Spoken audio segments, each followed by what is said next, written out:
பிதா குமாரன் பரிசுத்தாவி என்னும் திரியேக கடவுளுடைய நாமத்தினாலே உங்கள் யாவரையும் இந்த இணையவழி ஆராதனைக்காக அன்போடு வாழ்த்தி வரவேற்றுக் கொள்கின்றோம். கர்த்தர் உங்கள் அனைவரையும் ஆசீர்வதிப்பாராக. ஆமேன். நாம் இந்த ஆராதனையின் ஆரம்பத்திற்காக அமர்ந்தவாறே தலைகளை தாழ்த்தி கர்த்தரை நோக்கி நாம் ஜெபம் செய்வோம். அன்பும் கிருபையும் இரக்கமும் நிறைந்த நல்ல ஆண்டவரே, உம்மை நன்றியோடு போற்றுகிறோம் சுவாமி. நீர் தந்திருக்கிற சுகம் பலன் ஜீவனுக்காக உமக்கு நன்றி செலுத்துகிறோம். ஆண்டவர் தந்த சுகத்தோடு ஆண்டவரே பாதுகாப்போடு நாங்கள் உம்முடைய சமூகத்தில் வந்து வேண்டுதல் செய்கிறோம். கர்த்தர் தாமே எங்களோடு கூட இருப்பீராக. நாங்கள் ஆண்டவரே ஆலயத்தில் ஒன்றாக கூடி ஆராதிக்க முடியாத ஒரு சூழலமை இருப்பதை நீர் காண்கிறீர். இந்த நிலைமைகளெல்லாம் எங்களை விட்டு ஆண்டவரே சீக்கிரத்தில் நீங்கி போக உதவி செய்யும். அது சீக்கிரத்தில் நீங்கி போகும். இந்த லேசான உபத்திரவத்தை கண்டு ஆண்டவரே நாங்கள் எவ்வளவேனும் அஞ்சாதபடி ஆண்டவரே கர்த்தருக்கென்று சொல்லி சாட்சியாக நிற்கத்தக்கதாக, இருக்கிற இடங்களிலே கர்த்தருக்கு சாட்சியை நாங்கள் பகிர்ந்து கொள்ளத்தக்கதாக, எங்களுடைய விசுவாச வாழ்க்கையிலே நாங்கள் உறுதிப்படத்தக்கதாக எங்களுக்கு அனுகிரகம் செய்வீராக. இந்த ஆராதனையிலேயும் கர்த்தருடைய கிருபை கூட இருக்கட்டும். இதை காண்கின்ற உள்ளங்களிலே கர்த்தர் நீர் கிரியை செய்வீராக. பரிசுத்த ஆவியானவர் உம்முடைய அன்பின் கயிற்றினால் கட்டி எங்களை அணைத்துக் கொள்வீராக. உம்முடைய நாமம் மகிமைப்படட்டும். இயேசுவின் வழியாய் வேண்டுகிறோம் ஜெபங்களும் நல்ல பிதாவே. ஆமென். கர்த்தருடைய நாமத்தின் மகிமைக்காக நாம் யாவரும் சேர்ந்து ஒரு பாடலை பாடுவோம். சகோதரன் நிர்மல் அவர்கள் பாடுவார்கள். அவர்களோடு சேர்ந்து நீங்களும் பாட உங்களை அன்போடு கேட்டுக்கொள்கின்றேன். பாடல் புத்தகத்தில் 352வது பாடல் தம் கிருபை பெரிதல்லோ பாடலை பாடுவோம்.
Sugar,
திருமறை பகுதி வாசிக்க கேட்போம். வாசித்தளிக்கும்படியாக தெரிந்து கொண்ட திருமறையின் பகுதி 1 பேதுருவின் நிருபம், பொதுவான நிருபம் 5ஆம் அதிகாரம், வசனங்கள் 1 முதல் 7 வசனங்களை நாம் வாசிக்க கேட்போம். 1 பேதுரு 5ஆம் அதிகாரம், வசனங்கள் 1 முதல் 7 வசனங்களை நாம் வாசிக்க கேட்போம். வாசிக்கும்படியாக தெரிந்து கொள்ளப்பட்ட வேத பாடம் அப்போஸ்தலனாகிய பேதுரு எழுதின 1ஆம் நிருபம் 1ஆம் அதிகாரம், வசனங்கள் 1 முதல் 7 முடிய. பேதுரு 1ஆம் அதிகாரம், வசனங்கள் 1 முதல் 7 முடிய. இயேசு கிறிஸ்துவின் அப்போஸ்தலனாகிய பேதுரு பொந்து, கலாத்தியா, கப்பதேக்கியா, ஆசியா, பித்தினியா தேசங்களிலே சிதறியிருக்கிறவர்களில் பிதாவாகிய தேவனுடைய முன்னறிவிப்பின்படியே ஆவியானவரின் பரிசுத்தமாக்குதலினாலே கீழ்ப்படிதலுக்கும் இயேசு கிறிஸ்துவினுடைய இரத்தம் தெளிக்கப்படுதலுக்கும் தெரிந்து கொள்ளப்பட்ட பரதேசிகளுக்கு எழுதுகிறதாவது, கிருபையும் சமாதானமும் உங்களுக்கு பெருக கடவது. நம்முடைய கர்த்தராகிய இயேசு கிறிஸ்துவின் பிதாவாகிய தேவனுக்கு ஸ்தோத்திரம் உண்டாவதாக. அவர் இயேசு கிறிஸ்து மரித்தோரிலிருந்து எழுந்ததினாலே அழியாததும் மாசற்றதும் வாடாததுமாகிய சுகந்தத்துக்கேதுவான ஜீவனுள்ள நம்பிக்கை உண்டாகும்படி தமக்கு மிகுந்த இரக்கத்தின்படியே நம்மை மறுபடியும் ஜெனிப்பித்தார். கடைசி காலத்திலே வெளிப்பட ஆயத்தமாக்கப்பட்டிருக்கிற ரட்சிப்புக்கு ஏதுவாக விசுவாசத்தை கொண்டு தேவனுடைய பலத்தினாலே காக்கப்பட்டிருக்கிற உங்களுக்கு அந்த சுதந்திரம் பரலோகத்தில் வைக்கப்பட்டிருக்கிறது. இதிலே நீங்கள் மிகவும் சந்தோஷப்படுகிறீர்கள். என்றாலும் துன்பப்பட வேண்டியது அவசியமானதால் இப்பொழுது கொஞ்ச காலம் பலவிதமான சோதனைகளினாலே துக்கப்படுகிறீர்கள். அழிந்து போகிற பொன் அக்கினியிலே சோதிக்கப்படும். அதை பார்க்கிலும் அதிக விலையேற பெற்றிருக்கிறதாயிருக்கிற உங்கள் விசுவாசம் சோதிக்கப்பட்டு இயேசு கிறிஸ்து வெளிப்படும் போது உங்களுக்கு புகழ்ச்சியும் கனமும் மகிமையும் உண்டாக காணப்படும். ஆமென். ஹல்லேலூயா. தேவனுக்கே மகிமை. இந்த ஆன்லைன் வாயிலாக உங்கள் யாவரையும் சந்திப்பதிலே மிகுந்த மகிழ்ச்சி அடைகிறோம். இப்பொழுதும் கூட தேவனை துதிக்கும்படியாக ஆண்டவர் நமக்கு கொடுத்த ஸ்லாக்கியத்திற்காக அவரை ஸ்தோத்தரிப்போம். கொஞ்ச நேரம் நம்ம தேவனை துதிக்கும்படியாகவும் அவரை மகிமைப்படுத்தும்படியாகவும் நம்ம இருக்கிற இடத்துல உங்களுடைய கன்வீனியன்ஸ்க்கு ஏற்ற மாதிரி ஒழுங்கால் படிக்கிட்டாலும் உட்கார்ந்து தேவனை நம்ம இந்த நேரத்தில் துதிப்போம். தேவன் செய்த எல்லா நன்மையான காரியங்களையும் நினைத்து நம்ம துதிப்போம். தேவன் நமக்காக வைத்திருக்கிற சித்தத்தை அவர் நிறைவேற்றும்படியாக அவரை துதிப்போம்.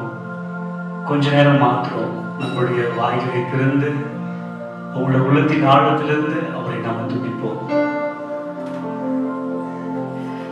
மகிமையோ மக்கன்றோ,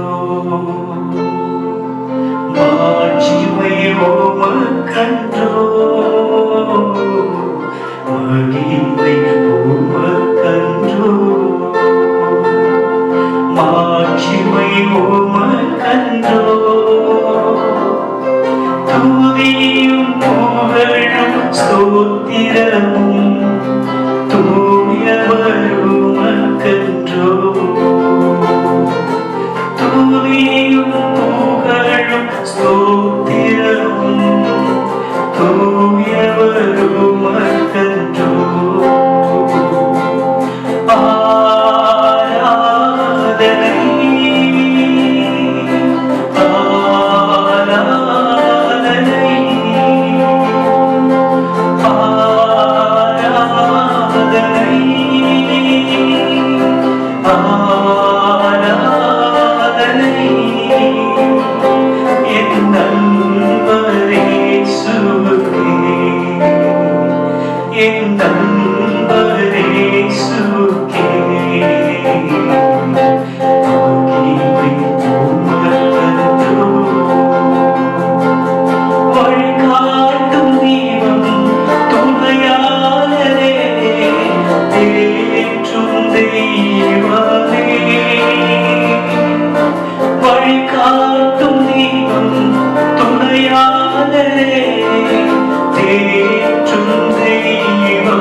அன்பால் வெளுத்தால் மனம் மூட்டும் ஐயா அபிஷேக நாதனே. அன்பால் வெளுத்தால் மனம் மூட்டும் ஐயா அபிஷேக நாதனே.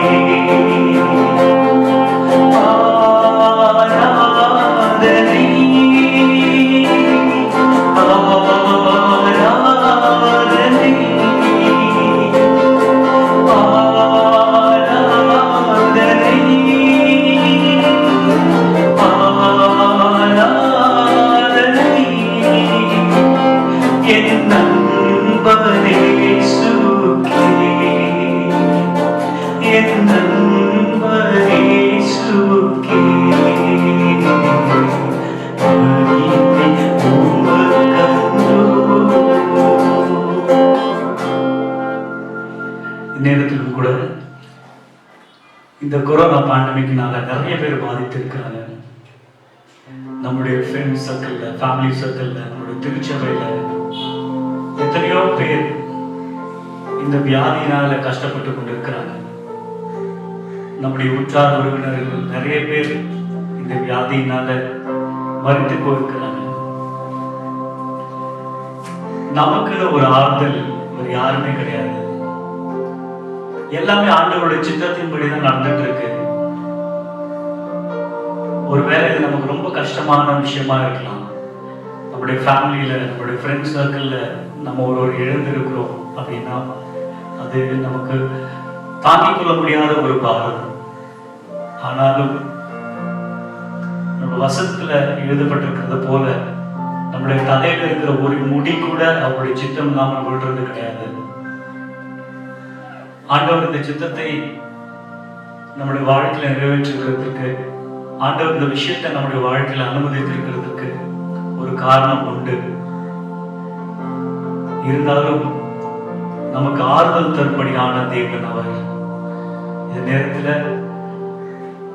ஆண்டவர் தாமே நம்மை தேற்றும்படியாகவும் நம்மை தாங்கிக் கொள்ளும்படியாகவும் அவரிடத்துல வந்து நிற்போம். நமக்கு வேற யாருமே கிடையாது, ஆண்டவர் மட்டும்தான். ஒரு தாய் தேற்றுவது போல் என் நேசர் தேற்றுவார். ஒரு தாய் தேற்றுவது போல் என் நேசர் தேற்றுவார். மார்போடு அணைப்பாரே, மனக்கவலை தீர்ப்பாரே. மார்போடு அணைப்பாரே, மனக்கவலை தீர்ப்பாரே. ஒரு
போல எப்போல்லாம் கொள்ளை நோய்கள் இந்த தேசத்தின் மேல் வந்ததோ, எப்போல்லாம் தாங்கிக் கொள்ள முடியாத பாரங்கள் நம்மை மேற்கொள்ள நினைக்கிறதோ, அப்பெல்லாம் தேவ மனுஷர்கள் செய்தது ஒரே ஒரு விஷயம்தான். நம்முடைய ஆண்டவர்கிட்ட போயிட்டு அவங்க மன்றாடினாங்க. நம்முடைய ஆண்டவர்கிட்ட போயிட்டு, ஆண்டவரே எங்களுக்கு நீங்க இல்லைன்னா வேற யாரும் இல்லை ஆண்டவரேன்னு சொல்லிட்டு கேட்டாங்க. எல்லாவற்றுக்கும் மேலாக அவங்க என்ன பண்ணாங்கன்னா, ரெட்டை உடுத்தி சாம்பலில் அமர்ந்து, ஆண்டவரே நீங்க வாங்க ஆண்டவரே, ஐயா நீங்க ஒரு வார்த்தை சொல்லுங்க ஆண்டவரே, எங்களோட தேசத்தின் மீது ஆண்டவரே, ஐயா உங்க கிருபை ஆண்டவரே ஒருபடியாக நாங்க ஜெபிக்கிறோம் அப்படின்னு அவங்க கேட்டாங்க. அதே போல நாமளும் இந்த நேரத்துல ஆண்டவரத்துல கேட்போம், ஆண்டவரே ஐயா நீங்க எங்களுடைய விண்ணப்பம் யாவற்றும் கேளுங்க ஆண்டவரே, ஐயா எங்களை ஆண்டவரே ஆறுதல் படுத்தி என்னுடைய கண்ணீரை ஆண்டவரே நீங்க தொடைங்க. மனுஷர் கொடுக்க முடியாத சமாதானம் ஆண்டவரே நீங்க எங்களுக்கு தருவீங்க என்று நாங்கள் விசுவாசிக்கிறோம். ஐயா உங்களை விட்டு அவருக்கு யாரும் இல்லை ஆண்டவரேன்னு கேட்போம். ஆண்டவரிடத்துல கேட்போம்.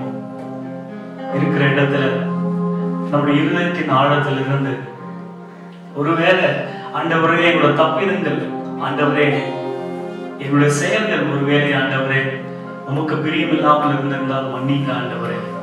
நேரத்தில் நான் வந்திருக்கிறோம், தயவு கூர்ந்து ஆண்டவரே எங்களுக்கு செவி சாய்ங்க ஆண்டவரே. ஐயா கர்த்தருடைய கரம் குறுகி போகவில்லை என்று நாங்கள் வாசிக்கிறோமே ஆண்டவரே, இந்த நேரத்துல நீங்க எங்களோடு கூட இருங்கள் கேட்போம். என் விண்ணப்பத்தை கேட்பவரே, என் கண்ணீரை காண்பவரே, சுகம் தருபவரே, ஸ்தோத்திரம் ஏசையா. என் விண்ணப்பத்தை கேட்பவரே, என் கண்ணீரை காண்பவரே, சுகம் தருபவரே, ஸ்தோத்திரம் ஏசையா. உம்மால் கூடும் எல்லாம் கூடும், ஒரு வார்த்தை சொன்னால் போதும். உம்மால் கூடும் எல்லாம் கூடும், ஒரு வார்த்தை சொன்னால் போதும். ஐயா ஒரு வார்த்தை சொன்னால் போதும், ஐயா ஒரு வார்த்தை சொன்னால் போதும். என் விண்ணப்பத்தை கேட்பவரே, மனதுருகி கரம் நீட்டி அதிசயம் செய்பவரே, மனதுருகி கரம் நீட்டி அதிசயம் செய்பவரே, ஐயா அதிசயம் செய்பவரே, ஐயா அதிசயம் செய்பவரே, என் விண்ணப்பத்தை கேட்பவரே, என் நோய்களை சிலுவையிலே சுமந்து தீர்த்தீரையா. என் நோய்களை சிலுவையிலே சுமந்து தீர்த்தீரையா. நீரே சுமந்து தீர்த்தீரையா, நீரே சுமந்து தீர்த்தீரையா. என் விண்ணப்பத்தை கேட்பவரே,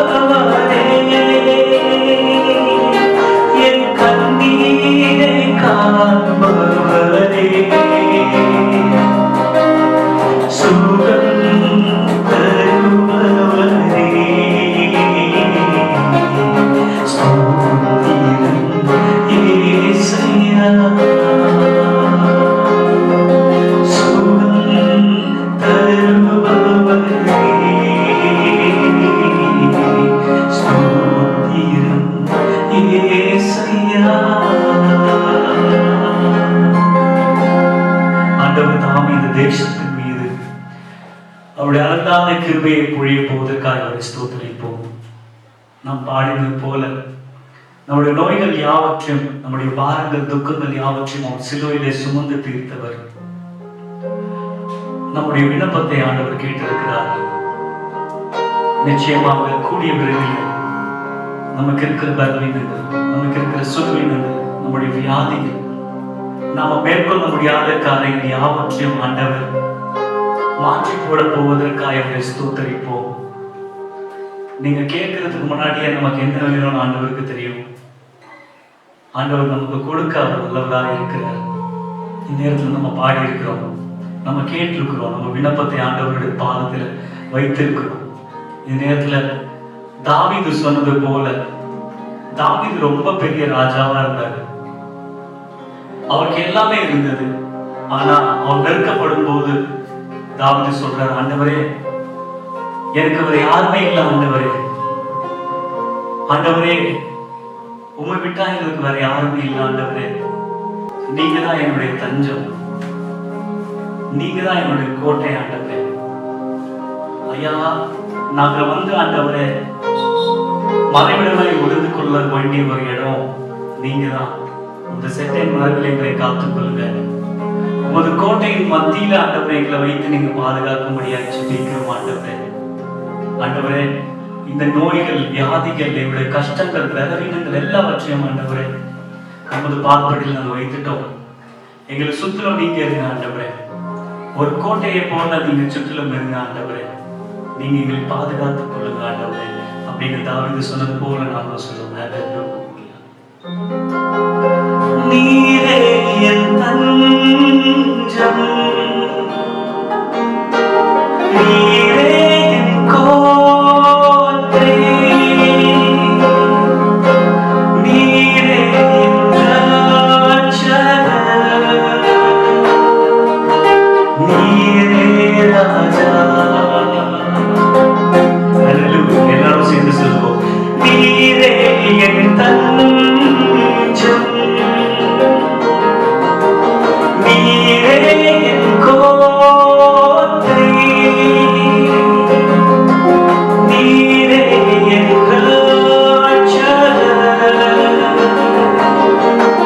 நீரே ராஜா. நான் உம்மை தேடுவேன், நான்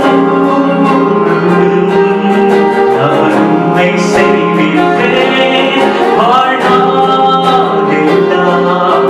எனதெல்லாவற்றிலும் நான் உம்மை நேசிப்பேன் இயேசுவே. நான் உம்மை தேடுவேன், நான் உம்மை சேவிப்பேன் வாழ்நாளெல்லாம். எனதெல்லாவற்றிலும் நான் உம்மை நேசிப்பேன் இயேசுவே.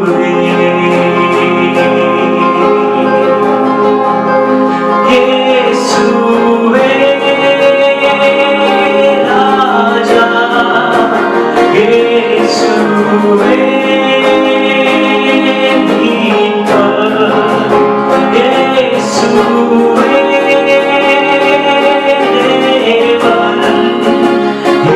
இயேசுவே. நான் உம்மை தேடுவேன், நான் உம்மை சேவிப்பேன் வாழ்நாளெல்லாம். எனதெல்லாவற்றிலும் நான் உம்மை நேசிப்பேன் இயேசுவே.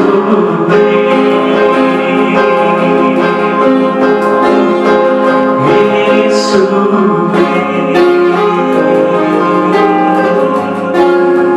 இயேசுவே.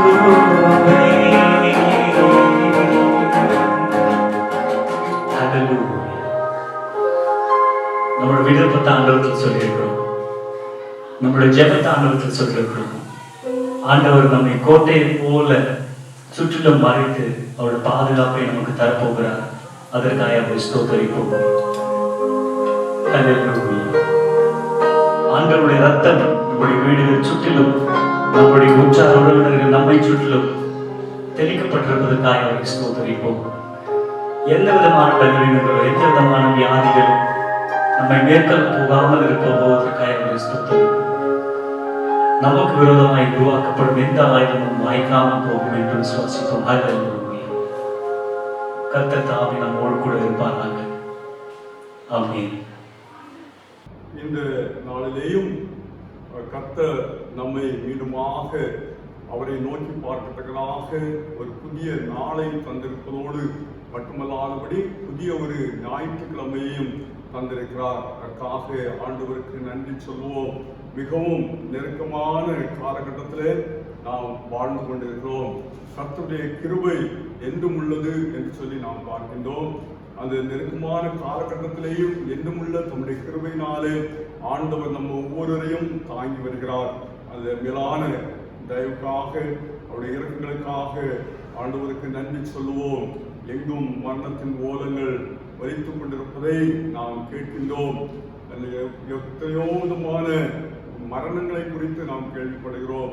மக்கள் எல்லோரும் பயத்தோடும் திகிலோடும் வாழ்ந்து கொண்டிருக்கிறதான ஒரு சூழ்நிலை நாம் எங்கும் பார்க்கின்றோம். நாமும் அதற்கு விதிவிலக்கு அல்ல. இன்னும் இறந்து போன உடல்களை கூட இறுதி மரியாதைகள் செலுத்துவதற்கு முடியாத ஒரு சூழ்நிலை இருப்பதையும் நாம் பார்க்கின்றோம். இந்த நிலைமைகள் எல்லாம் சீக்கிரத்திலே மாறி போக செய்ய நம்முடைய ஆண்டவர் வல்லவராக இருக்கிறார். எனவே அவரை உறுதியோடு பற்றி கொள்வோம். அதன் அடிப்படையிலே கடந்த நாட்களிலே அடியன் வியாதிப்பட்டு படுக்கையில் இருக்கிற நேரத்திலே கர்த்தர் தந்த ஒரு வசனம் என்னவென்று சொன்னால், அவர் உங்களை விசாரிக்கிறவரானபடியினால் உங்கள் கவலைகள் எல்லாம் அவர் மேல் வைத்து விடுங்கள் என்று சொல்லக்கூடியதான வசனத்தை ஆண்டவர் தந்தார். அதன் அடிப்படையிலே இந்த நாளிலே காலைகளிலே உங்களோடு தியானத்தை எடுக்க விரும்புகிறேன். 1 பேதுரு 5ஆம் அதிகாரம் 7ஆவது வசனம். அந்த 7ஆவது வசனத்திலே பேதுரு சொல்லும் போது சொல்லுகிறார், அவர் உங்களை விசாரிக்கிறவர் ஆனபடினாலே உங்கள் கவலைகளை எல்லாம் அவர் மேல் வைத்து விடுங்கள். இன்றைக்கு நமக்கு கவலை என்பது ஏராளமான கவலைகள் உண்டு. பிரச்சனைகள் ஏராளம் உண்டு. 1 அல்ல 2 அல்ல, ஏராளமான பிரச்சனைகள்.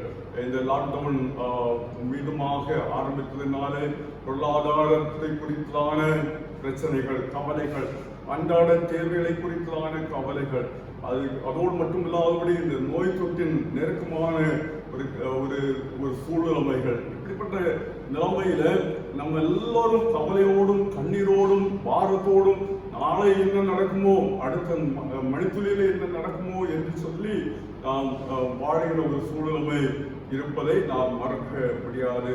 இந்த கொரோனா நோய் என்பது ஏதோ ஒரு நாட்டிலே தான் இருக்கிறது என்று சொல்லி நாம் நினைத்த காலம் உண்டு.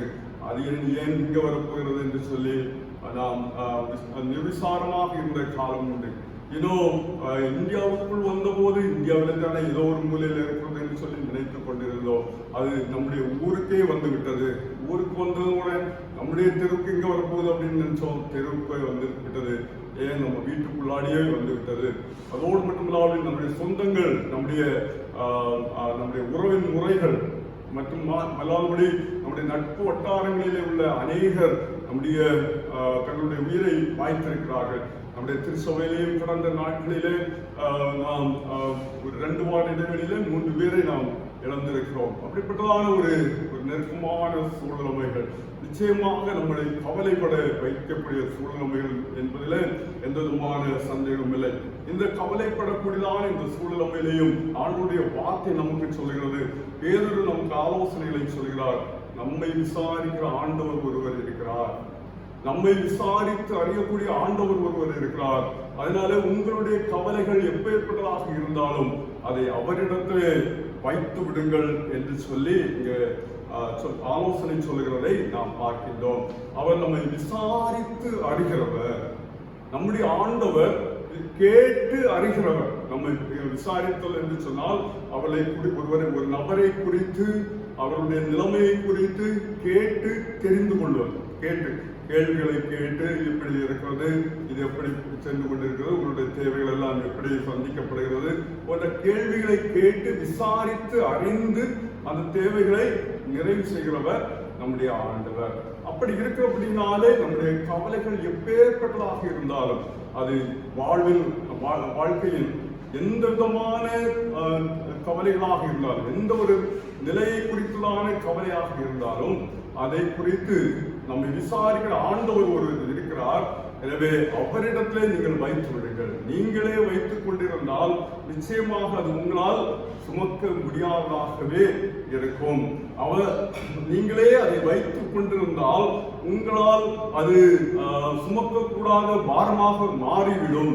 உங்களை நிச்சயமாக அது விசுவாச வாழ்விலிருந்து விலகச் செய்யக்கூடியதாக இல்லைன்னு சொன்னால் உங்களை ஒரு அழிவின் பாதையிலே நடத்தக்கூடியதாகவே இருக்கும். எனவே நீங்கள் அதை அவரிடத்திலே வைத்து விடுங்கள். அவரிடத்திலே வைத்து விடும் போது நிச்சயமாக அவர் நம்மை ஆதரிக்கிற ஆண்டவராக இருக்கிறார். அவர் நிச்சயமாக அதுக்கு ஒரு பரிகாரம் தேடி தருகிற கர்த்தராக இருக்கிறார் என்பதிலே எந்த விதமான ஐயமும் இல்லை. இங்கே பேதுருவை குறித்து பார்த்தோம் என்று சொன்னால், அவர் இயேசு கிறிஸ்துவினுடைய சீடர்களிலே முதன்மையானவராக இருந்தார் என்பதோடு மட்டுமல்லாதபடி இயேசுவோடு அதிக நேரம் செலவிட்ட சீடர்களிலே ஒருவராக அவர் இருக்கிறார் என்பதிலே எந்த விதமான சந்தேகம் இல்லை. அதோடு மட்டும் இல்லாதபடி அந்த 12 சீடர்களிலேயும் கூட அவர் முதன்மையானவராக இருந்தார் என்று சொல்லி அவரை குறித்து சொல்லப்பட்டிருக்கிறது. எனவே இயேசு எப்படி தம்முடைய ஜனத்தினுடைய தேவைகளை விசாரித்து அறிந்து அவருடைய தேவைகளை சந்தித்தார் என்பதை குறித்து அவர் ஒரு நல்ல கண்கண்ட சாட்சியாக இருந்தார். அவர் கண்கண்ட சாட்சியாக இருந்தபடினாலே அதன் அடிப்படையில தான் இங்க சொல்லுகிறார். ஏதோ ஒரு கண்மூடித்தனமான நம்பிக்கையின் அடிப்படையிலே அவர் சொல்லவில்லை. இயேசு எவ்வாறு விசாரித்து அறிந்து அந்த தேவைகளை சந்திக்கிறார் என்பதை குறித்தான இல்லைன்னு சொன்னால் அந்த மக்களுடைய கவலைகளை போக்கினார் என்பதை குறித்தான ஒரு அனுபவ சாட்சியாக, கண்கண்ட அனுபவ சாட்சியாக இந்த இடத்துல ஆலோசனை சொல்லுகிறதை நாம் பார்க்க முடிகிறது. இதைகளை குறித்து நிறைய காரியங்கள் நம்ம சுவிசேஷ புத்தகங்களிலே பார்க்க முடிகிறது. ஆனால் ஒரு 3 காரியங்களை மட்டும் உங்களோடு பகிர்ந்து கொண்டு கடந்து செல்ல விரும்புகிறேன். முதலாவதாக நாம் பார்த்தோம் என்று சொன்னால், ஆண்டவர் நம்முடைய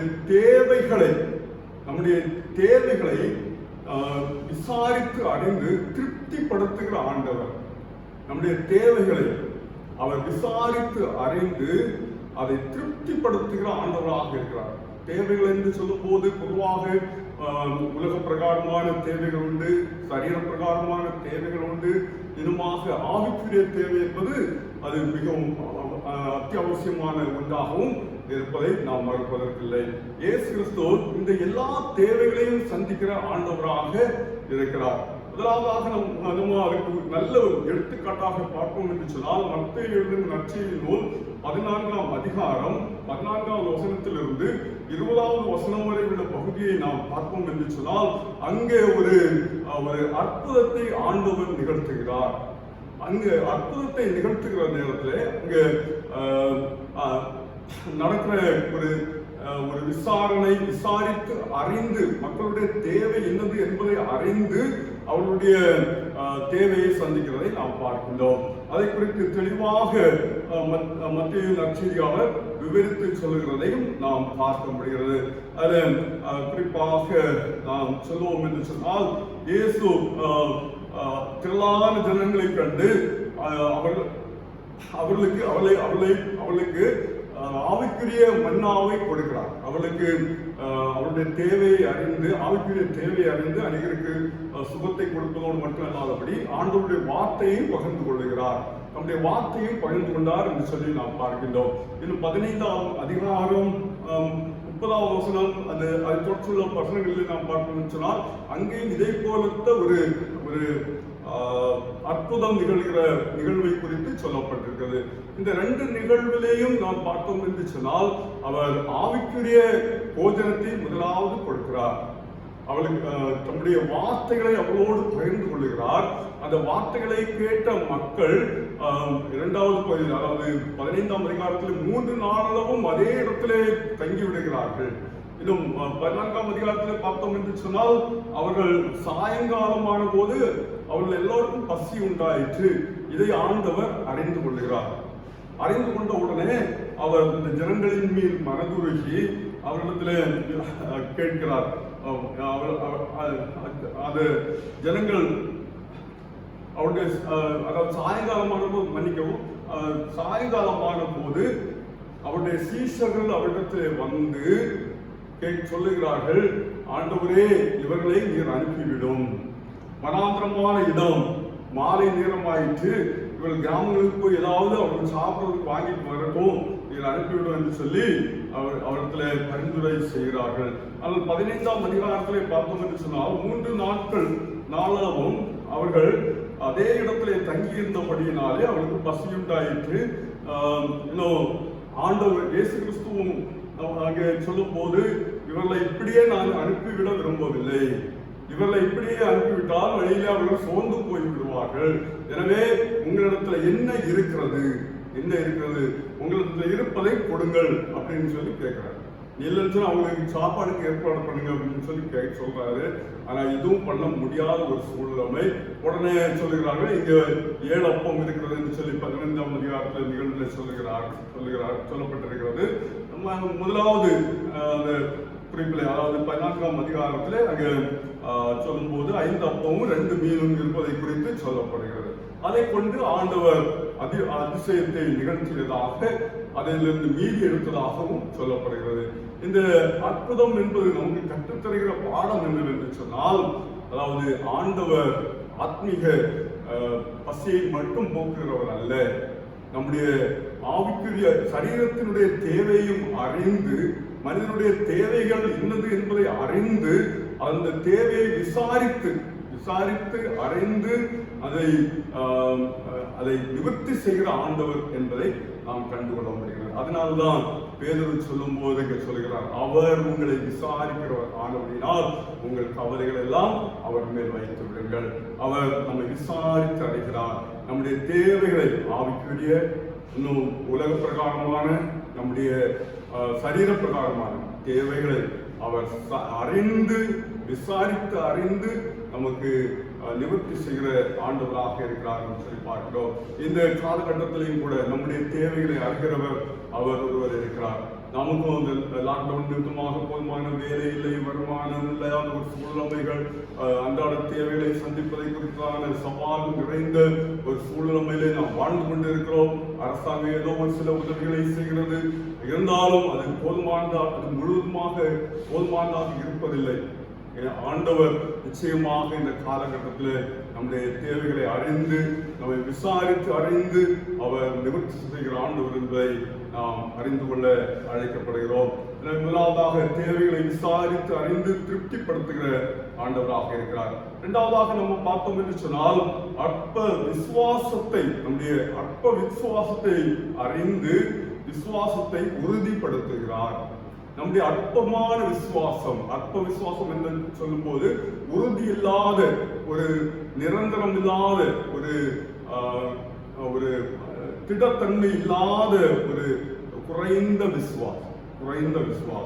விசுவாச வாழ்வை அவர் அறிந்து அதை குறித்து அவர்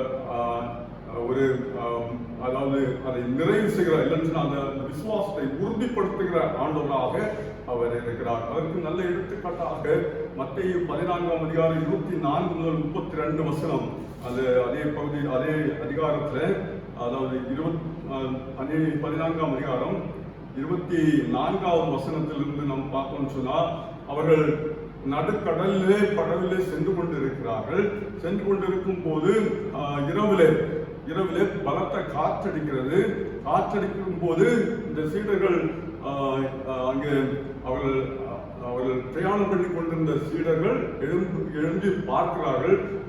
அலை பொங்குகிறது, காற்றடிக்கிறது. அதில் அந்த அலை பொங்குகிற அலைகளின் மத்தியிலே கடலிலே ஒரு மனிதர் நடந்து வருகிறவர்களை பார்க்கிறார்கள். நடந்து வந்து கொண்டிருந்த மனிதர் வேறு யாரும் அல்ல, இயேசு என்பதை அவர்கள் பின்னதாக அறிந்து கொண்டார்கள். ஆண்டவரே நீரா என்று சொல்லி கேட்கிறார்கள். ஆவேசம் ஆவேசம், அதாவது பிசாசு பேர் சொல்லி பயந்து கத்துகிறார்கள். ஆனால் ஆண்டவர் சொல்கிறார், நீங்க பயப்படாதீங்க, நான் தான் என்று சொல்லி தன்னை உறுதிப்படுத்திக் கொள்கிறார். அந்த நேரத்தில் பேதுரு சொல்கிறார், ஆண்டவரே நீரானால் நானும் உம்மை போன்று அந்த கடலின் மேல் நடக்க வேண்டுமே அப்படின்னு சொல்லி கேட்கிறார். உடனே உனக்கு விசுவாசம் இருந்தால் நீ நடந்து வா அப்படின்னு சொல்லி சொல்லுகிறார். உடனே இவரும் அந்த விசுவாசத்தோடு அந்த கடலின் மேல் நடந்து செல்கிறார். ஆனால் காற்று பலமாக வீசின உடனே அவருக்குள் அற்ப விசுவாசம் மேலோங்கியது. அவருடைய விசுவாசம் உறுதியற்றதாக இருந்தபடினாலே, ஒரு திடமான விசுவாசமாக இல்லாதபடினாலே அவர் அமிழ்ந்து போகக்கூடிய ஒரு சூழ்நிலை ஏற்படுகிறது. அந்த காரணம் அவருடைய அற்ப விசுவாசம் அல்லது உறுதியற்ற விசுவாசம் என்று சொல்லி பார்க்கிறோம். உடனே ஆண்டவர் அவரை கைதூக்கி நிறுத்துகிறார். கைதூக்கி நிறுத்தி அவரை படகுக்குள் அமரச் செய்கிறார். அமரச் செய்து, ஏன் உனக்கு விசுவாசம் இல்லாமல் போயிட்டு, அற்ப விசுவாசியே ஏன் சந்தேகப்பட்டாய் என்றார். அவர் கடலை ஏறின உடனே காற்று அமர்ந்தது. எல்லாம் உறுதி ஒரு சகஜ நிலைமைக்கு, ஒரு சாதாரண நிலைமைக்கு வந்தது என்று சொல்லி பார்க்க முடிகிறது. அதனால இந்த இடத்திலிருந்து, இந்த நிகழ்விலிருந்து நாம் கற்றுக்கொள்ளக்கூடிய காரியம் என்னவென்று சொன்னால், நம்முடைய விசுவாசம் கூட பல தருணங்களிலே அற்ப விசுவாசமாகவே காணப்படுகிறது, உறுதியற்ற விசுவாசமாகவே காணப்படுகிறது. விசுவாச வாழ்விலே பல தருணங்களிலே உறுதியற்ற நிலைமை காணப்படுவதனால் நாம் சந்தேகப்படக்கூடிய சூழ்நிலை ஏற்படுகிறது. என்ன ஆகிவிடுமோ, எப்படி ஆகிவிடுமோ என்று சொல்லக்கூடிய சூழ்நிலை நிச்சயமாக வருவது தவிர்க்க முடியாததாக காணப்படுகிறது. ஆனால் ஆண்டவர் நம்மை விசாரிக்கிற ஆண்டவர், நம்மை ஒருவர் இருக்கிறார், நம்மோடு கூட இருக்கிறார். அவர் நிச்சயமாக நம்முடைய விசுவாச வாழ்வை உறுதிப்படுத்த வல்லவராக இருக்கிறார். இழப்புகள் மத்தியிலேயும், பிரச்சனைகள் மத்தியிலேயும், குடும்பத்திலே ஒரு சமாதானம் இல்லாத ஒரு சூழ்நிலை மத்தியிலேயும், குடும்ப நண்பர்கள் தோழர்களை நாம் இழந்த சூழ்நிலையிலேயும் நிச்சயமாக இது ஒரு பெருங்காற்றின் அனுபவமே, நிச்சயமாக ஒரு பெருங்காற்றின் அனுபவமே. நம்முடைய உறவுகளை, நம்முடைய பெற்றோரை, நம்முடைய இல்லத்தில் குடும்பத்தில் உள்ளவர்களை நாம் இழக்கிற நேரத்தில் நிச்சயமாக நம்ம தாங்க முடியாத வாரத்துக்குள்ளாக தள்ளிவிடப்படுகிறோம். நம்முடைய விசுவாச வாழ்வு அங்கு பல நேரங்களிலே கேள்விக்குறியாக மாற்றப்பட்டு விடுகிறது. நிச்சயமாக அதை தவிர்க்க முடியாததாக மாறிவிடுகிறது. ஆனாலும் ஆண்டவர் நம்மை விசாரிக்கிற ஒருவர் இருக்கிறார் என்பதை மட்டும் நாம் எந்த சூழ்நிலையிலும் மறந்து போகாதிருப்போம். நம்மை விசாரிக்கிற ஆண்டவர் ஒருவர் இருக்கிறார் என்பதை மட்டும் எந்த ஒரு சூழ்நிலைகளிலேயும் நாம் மறந்து போகாதிருப்போம். கர்த்தர் நிச்சயமாக எல்லாவற்றுக்கும் ஒரு காரணத்தை வைத்திருக்கிறார், எல்லாவற்றுக்கும் ஒரு திட்டத்தை வைத்திருக்கிறார் என்பதை நாம் மறந்து போகாதிருப்போம். நம்முடைய விசுவாச வாழ்வை ஆண்டவர் உறுதிப்படுத்த வல்லவராக இருக்கிறார். நாம் விசுவாசிக்கிறவன் பாக்கியவான் என்று சொல்லி நாம் பார்க்கின்றோம் அல்லவா? விசுவாசம் நீதியாக எண்ணப்பட்டது என்று சொல்லி நாம் பார்க்கிறோம் அல்லவா? நிச்சயமாக நம்முடைய விசுவாச வாழ்வு உறுதியற்றதாக இருப்பின் ஆண்டவர் அதை உறுதிப்படுத்த வல்லவராக இருக்கிறார். ஆண்டவர் நிச்சயமாக எல்லாவற்றுக்கும் ஒரு திட்டத்தை வைத்துதான் அவர் செயல்படுத்துகிறார் என்பதை மறந்து போகாதிருப்போம். உறுதியோடு காத்திருப்போம். நம்முடைய கவலைகள் எல்லாவற்றையும் ஆண்டவரத்தில் வைத்து விடுவோம் என்று சொன்னால் நம்முடைய அற்ப விசுவாசம் உள்ள வாழ்வையும் ஆண்டவர் நிச்சயமாக உறுதிப்படுத்தி மேன்மைப்படுத்துகிற ஆண்டவராக அவர் இருக்கிறார். இன்னும் மூன்றாவதாக நாம் பார்த்தோம் என்று சொன்னால், மடிந்து போகும் சூழலிலும் மன தைரியத்தை தருகிறவர். நம் மடிந்து போகும் சூழலிலும் நம்மை விசாரித்து அறிந்து அவர் மன தைரியத்தை தருகிறார். மன தைரியம் என்பது மிகவும் அவசியம், மிகவும் அவசியம். நாங்கள் ஹாஸ்பிட்டலில் இருக்கும்போது கூட மருத்துவர்கள் வந்து ஒவ்வொரு நாளும் சொல்றது, பயப்படாதீங்க, தைரியமா இருக்கு, மன தைரியம் உங்களுக்கு தேவை. நீங்கள் மற்ற சுற்றிலும் நடக்கிறதை குறித்து நீங்கள் கவலைப்பட தேவையில்லை. இது ஒன்றும் ஆட்கொல்லி நோய் தான், இருந்தாலும் எல்லாரையும் அது கொல்லுவதில்லை. எல்லாருக்கும் சாவு இதன் மூலமாக வர்றதில்லை, தைரியமாக இருக்க, தைரியம் தான் உங்களுக்கு தேவைன்னு சொல்லி தைரியப்படுத்தி கொண்டிருந்தார்கள். அந்த சூழ்நிலையிலே தைரியத்தை சொல்வது வழக்கமாக இருந்தது. நம்முடைய வாழ்வில் நிறைய நேரத்தில் மன தைரியத்தை இழந்து போய் மடிந்து போகும் சூழலுக்கு தள்ளப்படக்கூடிய நிலைமைகள் ஏற்படுவதுண்டு. அந்த சூழ்நிலையிலேயும் நமக்கு மன தைரியத்தை தந்து ஆண்டவர் தாங்குகிறார். அதற்கு நல்ல உதாரணமாக மார்க் எழுதின நற்செய்தி நூல் 4ஆம் அதிகாரம் 35ஆம் வசனம் முதல் 41 வரை உள்ள பகுதிகளிலே பார்த்தோம் என்று சொன்னால், அங்கே சீடர்களுடைய வாழ்வின் அனுபவம். அவர்கள் படவிலே சென்று கொண்டிருக்கிறார்கள். பெருங்காற்று புயல் வீசுகிறது, பெருங்காற்று புயல் வீசுகிறது, கடல் கொந்தளிக்கிறது, தண்ணீர் அந்த அவங்க பிரயாணம் பண்ண போட்டுக்குள்ளாடி வந்து போட்டே நிரம்பி போகிறது, போட்டு அமிழ்ந்து போகக்கூடிய ஒரு சூழ்நிலை ஏற்படுகிறது. அந்த நிலைமையில சீடர்கள் எல்லாரும் எவ்வளவோ முயற்சி செய்கிறார்கள், முடியவில்லை. ஆனால் இயேசுவோ அமைதலாக தூங்கிக் கொண்டிருந்தார். இங்கே அமைதியற்ற நிலைமையிலே இவர்கள் போராடி கொண்டிருக்கிறார்கள், இயேசுவோ அமைதியாக தூங்கிக் கொண்டிருந்தார் சொல்லி சொல்லப்பட்டிருக்கிறது. உடனே போதுகிறே என்று சொல்லி அவரை எழுப்பி, நாங்கள் மடிந்து போகிறோமே, உமக்கு கவலை இல்லையா என்று சொல்லி கேட்கிறார்கள். உடனே ஆண்டவர் எழுந்து காற்றையும் கடலையும் அகற்றினார் என்று சொல்லி பார்க்கிறோம். தங்களுடைய கவலையை அவரிடத்திலே வைத்தார்கள். அதை அவர் அறிந்து கொண்டு உடனே அதை காற்றையும் கடலையும் அகற்றி நிறுத்தினார். ஒரு அமைதல் உண்டாயிற்று. அதற்கு பின்னராக அங்கேயும் நாம் பார்த்தோம் என்று சொன்னால், உங்களுக்கு விசுவாசம் இல்லையா, ஏன் பயப்பட்டீர்கள் விசாரிக்கிறார். ஏன் பயப்பட்டீர்கள், ஏன் விசுவாசம் இல்லாமல் போயிட்டு உங்களுடைய விசுவாசம் இல்லாமல் போற காரணம் என்ன அப்படின்னு சொல்லி அங்க வினவுகிறதை நாம் பார்க்க முடிகிறது. அதனால ஒருவேளை மடிந்து போகக்கூடிய சூழ்நிலைகள் நம்முடைய வாழ்விலே வந்தாலும் நம்மை மன தைரியத்தை தந்து நம்மை ஊக்குவிக்கக்கூடிய, நம்மை பலப்படுத்தக்கூடிய ஆண்டவர் நம்மோடு இருக்கிறார் என்பதை நாம் ஒருபோதும் மறந்து போகக்கூடாது. நிச்சயமாக இந்த பேரலை பெருங்காற்று போன்றதான துன்ப சூழ்நிலையிலேதான் நாம் வாழ்ந்து கொண்டிருக்கிறோம் என்பதை ஒருபோதும் மறக்க முடியாது. நிச்சயமாக இந்த எப்பேற்பட்ட சூழ்நிலைகளில் ஆண்டவர் நிச்சயமாக நம்ம மன உறுதியை தந்து நம்மை பலப்படுத்தி நம்மை மேன்மைப்படுத்த வல்லமை உள்ளவராக இருக்கிறார். எனவே அப்பேற்பட்ட ஆண்டவரிடத்தில் நம்முடைய கவலைகளை எல்லாம் வைத்துவிட பேதுரு நமக்கு அழைப்பு விடுகிறார். அதனாலே அவர் உங்களை விசாரிக்கிறவர் ஆனபடினாலே உங்கள் கவலைகள் எல்லாம் அவர் மேல் வைத்து விடுங்கள். அவர்களுடைய தேவைகளை விசாரித்து அறிந்து நம்மை திருப்திப்படுத்துகிறார். நம்முடைய அற்ப விசுவாசத்தை அவர் அறிந்து அவர் நம்முடைய விசுவாசத்தை உறுதிப்படுத்துகிறார். இன்னும் நம்முடைய மடிந்து போகும் சூழலை கண்டு அதை அறிந்து அவர் நமக்கு மன தைரியத்தை தந்து நம்மை தேற்றுகிற, நம்மை பலப்படுத்துகிற, நம்மை வழிநடத்துகிற ஆண்டவராக அவர் இருக்கிறார். எனவே அவருடைய பொற்பாதங்களிலே நம்மை தாழ்த்துவோம். இந்த காலகட்டத்தில் நிச்சயமாக இனிமேல் கொண்டு நம்முடைய திருச்சபையிலேயோ நம்முடைய குடும்பங்களிலேயோ வேற எந்த விதமான தீமையும் நெருங்காதபடி கர்த்தர் நிச்சயமாக பாதுகாக்க வல்லவராக இருக்கிறார். நம்ம எல்லோரும் நம்முடைய கவலைகளையும் நம்முடைய வார்த்தையும் ஆண்டவரிடத்தில் இறக்கி வைத்து விடுவோம். அவர் நம்மை விசாரிக்கிற ஆண்டவர் என்பதை மறந்து பாதிப்போம்.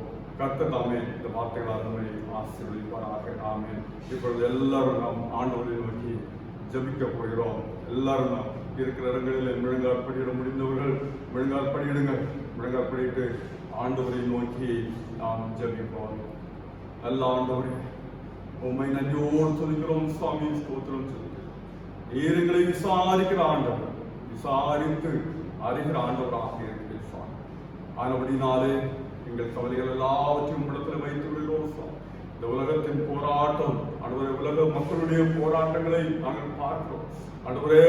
அந்த நோயோடு எதிர்த்து போராடி கொண்டிருக்கிற சூழ்நிலைகளை பார்க்கிறோம் ஆண்டவரே. இறந்து போன பிணங்களை புதைப்பதற்கு கூட இடமில்லாத ஒரு சூழ்நிலை ஆண்டவரே. முன்கூட்டியே தீர்க்கங்களை கொண்டு சொன்ன வார்த்தைகளின் நிறைவேறுதலை நாங்கள் கண்கூடாக பார்க்கிறோம் ஆண்டவரே, கண்கூடாக பார்க்கிறோம்.